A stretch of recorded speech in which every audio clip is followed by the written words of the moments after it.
Good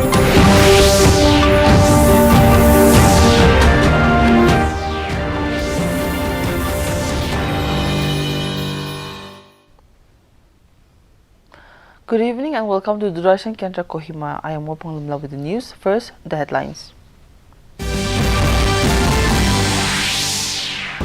Prime Minister Narendra Modi launches PM Dhan Dhanya Krishi Yojana and Mission for Atmanirbharta in Pulses.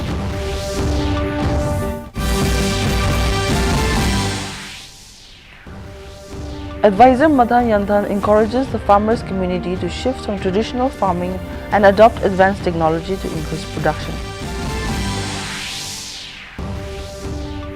Prime Minister Narendra Modi meets Qualcomm CEO, discusses India's AI innovation and semiconductor push. And railways to construct permanent holding areas at 76 more stations to cater to passenger rush. Now the news in detail. Prime Minister Narendra Modi today launched, inaugurated and laid the foundation stone of multiple projects and schemes worth over 42,000 crore rupees in the agri and allied sectors at a special Krishi program in New Delhi. During the event, Prime Minister Modi unveiled two major initiatives in the agriculture sector, PM Dhan Dhanya Krishi Yojana and Mission for Atmanirbharta in Pulses with an outlay of more than 35,000 crore rupees. PM Dhan Dhanya Krishi Yojana has been launched with an outlay of 24,000 crore rupees with the objective of enhancing agricultural productivity, increasing adoption of crop diversification and sustainable agriculture practices, and improving irrigation facilities and facilitating availability of long-term and short-term credit in the selected 100 districts. The Mission for Atmanirbharta in Pulses have been launched with an outlay of 11,440 crores.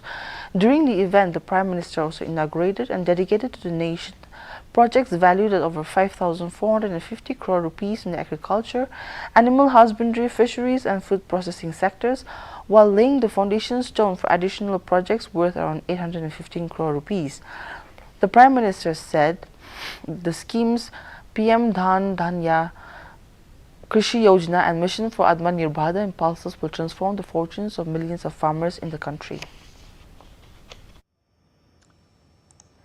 So here we see Prime Minister interacting with the farmers, and the idea of the Prime Minister to take forward the welfare schemes for the farmers to ensure doubling of the income of the farmers. In line with that and rural development, we see Prime Minister Narendra Modi today launch two schemes for holistic. Department of Agriculture joined the launch of PM Dhan Dhanya Krishi Yojana and Mission for Atmanirbharta in Pulses today at the Directorate Conference Hall in Kohima.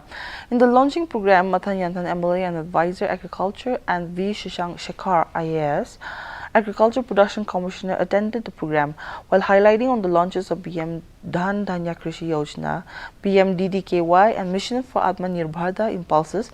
Advisor Madan Yanthan highlighted that the Mission for Atmanirbharta in Pulses with an outlay of more than 11,000 crore rupees aimed at improving productivity levels of pulses, expanding the area under pulses cultivation, strengthening the value chain procurement, storage, processing and ensuring reduction of losses. Further, Yanthan also encouraged the farmers community to shift from traditional farming and adopt advanced technology to increase production for the progress and prosperity in the state.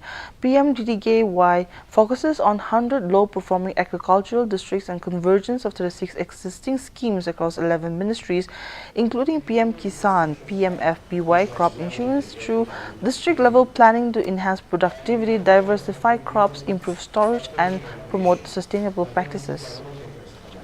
If we have availed this scheme and if it was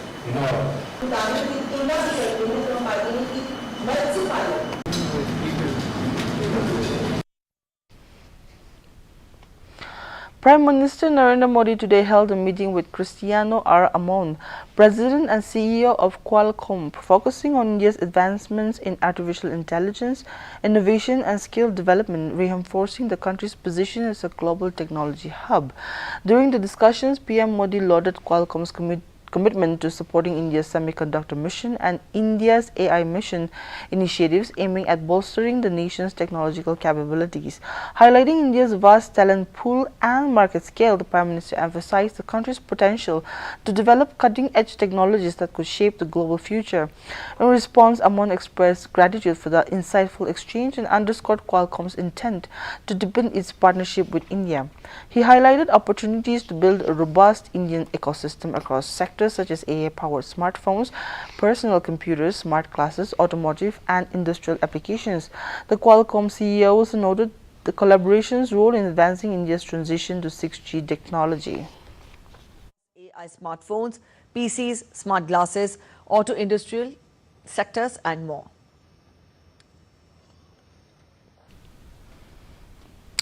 Union Minister of Railways Ashwini Vaishnav visited the New Delhi railway station today and inspected the newly constructed Yatri Suvidha Kendra. Talking to reporters, Vaishnav said the Yatri Suvidha Kendra has been built to facilitate the smooth movement of passengers and it will help reduce congestion around the station. He said all ticket encounters located inside the station have been shifted to this Kendra to facilitate passengers to buy tickets easily.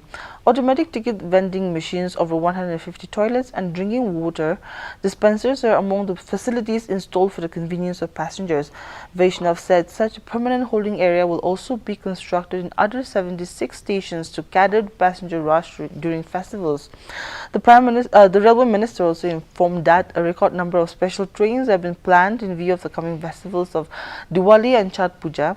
He said out of 12,000 special trains, around 10,700 trains have been notified. We will now take a short commercial break. Please stay tuned. Hello Rajesh ji, मैं police थाने से बोल रहा हूँ। फिर से आप digital arrest में हो, दूसरे कमरे में जाइए, अकेले। आपके पार्सल में ड्रग्स मिले हैं, लंबे जाएंगे। 10 लाख दीजिए, बच जाएंगे। सर इतने कहाँ से? एक लिंक भेजा है, अभी प्रोसेसिंग के लिए 2 लाख भेजिए, बाकी बाद में। 2 लाख? क्या हुआ पापा? बेटा ये कह रहे हैं कि मेरे पार्सल में से ड्रग्स मिले हैं। अरे काट दिया। पैनिक मत कीजिए पापा, डिजिटल अरेस्ट जैसा कुछ नहीं होता है, ये सब फ्रॉड है। फ्रॉड? पुलिस, बैंक, आरबीआई इत्यादि के नाम से आने वाले साइबर अपराधियों के फोन या वीडियो कॉल से सावधान रहें। उन्हें कोई पैसे ना भेजें और तुरंत पुलिस में रिपोर्ट करें। अगर समझदारी नहीं दिखाओगे तो पैसे गवाओगे। आरबीआई कहता है जानकार बनिए, सतर्क रहिए। Welcome back. President Draupadi Murmu offered prayers at Gujarat's Dwarkadish temple today as part of a 3-day visit to the state. This spiritual visit forms a key part of her itinerary before she proceeds to Ahmedabad, where she will attend the 71st convocation ceremony of Gujarat's Vidyapith as a chief guest. The president's visit underscores a blend of spiritual, cultural and economic engagements in the state. Her presence at Gujarat Vidyapith, a university founded by Mahatma Gandhi in 1920, holds special significance as it continues to promote Gandhian values and education. Spiritual, cultural and academic engagements in the state.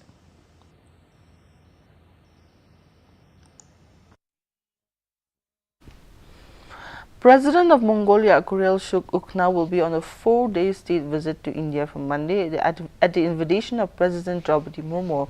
This is his first visit to India as head of state. He will be accompanied by a high-level delegation including cabinet ministers, members of parliament, senior officials, business leaders and cultural representatives.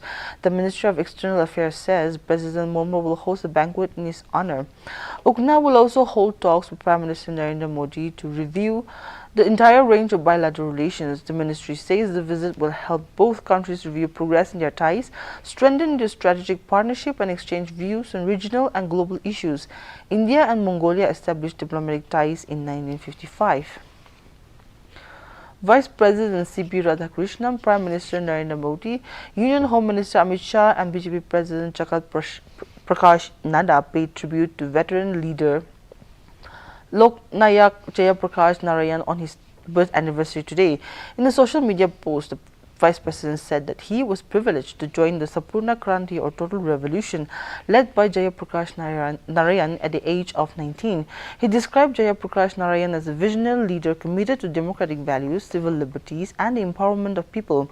The Vice President said Narayan's life will continue to inspire generations to work for social change through peaceful and democratic means.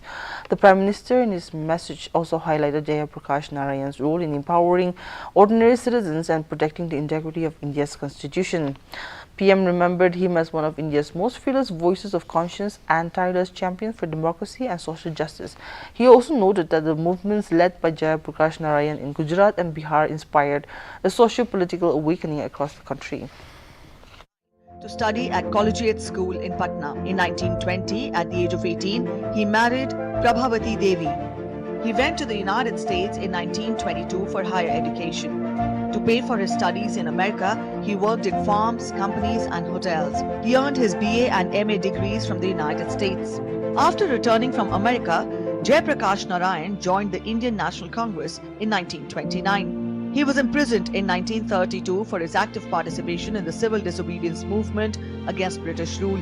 During his imprisonment in Nashik jail in 1932, he came into contact with several socialist leaders. In December 1939, as General Secretary of the Congress Socialist Party, Jayaprakash called on the people to take advantage of World War II to stop British exploitation in India and overthrow the British government. For Tens of thousands of Palestinians headed back to the heavily destroyed northern Gaza Strip as the U.S. brokered ceasefire came into effect in a deal that raised hopes for ending the Israel-Hamas war. U.S. envoy Steve Witkoff said Israeli troops have finished withdrawing from parts of Gaza, starting a 72-hour countdown for the Palestinian armed group Hamas to release all remaining Israeli hostages. Israeli officials say 48 hostages are still in Gaza, including 20 who are believed to be alive. Hamas will release all of the remaining hostages by Monday. The agreement also allows unrestricted entry of humanitarian aid into the Strip. According to the UN official, the United Nations has given the green light by Israel to begin delivering scaled-up aid into Gaza. As part of the deal outlined by Trump, Israel will also release dozens of Palestinian prisoners in exchange for the release of the Israeli hostages. Let us now look at the weather reports of the district headquarters of Nagaland. Kohima today recorded a maximum temperature of 25 degrees Celsius and a minimum temperature of 17 degrees Celsius, while Dimapur had a maximum temperature of 32 degrees Celsius and a minimum temperature of 22 degrees Celsius. Wokha experienced a maximum temperature of 25 degrees Celsius and a minimum temperature of 19 degrees Celsius. Mokokchung had a maximum temperature of 23 degrees Celsius and a minimum temperature of 18 degrees Celsius. Mon had a maximum temperature of 25 degrees Celsius and a minimum temperature of 20 degrees Celsius. Towards the east, Tuensang had a maximum temperature of 20 degrees Celsius and a minimum temperature of 15 degrees Celsius. Zinabuto had a maximum temperature of 22 degrees Celsius and a minimum temperature of 16 degrees Celsius. Phek had a maximum temperature of 21 degrees Celsius and a minimum temperature of 15 degrees Celsius. That's all for the weather report. To end the news, here's a recap of the main points. Prime Minister Narendra Modi launches PM Dhan Dhanya Krishi Yojana and a mission for Atmanirbharta impulses.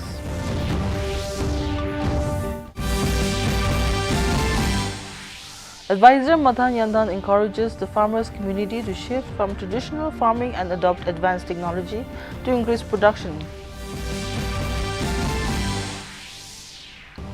Prime Minister Narendra Modi meets Qualcomm CEO, discusses India's AI innovation and semiconductor push.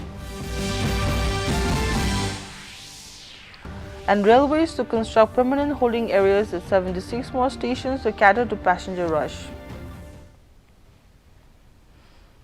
That's all we have in this bulletin. Thank you for watching and good night.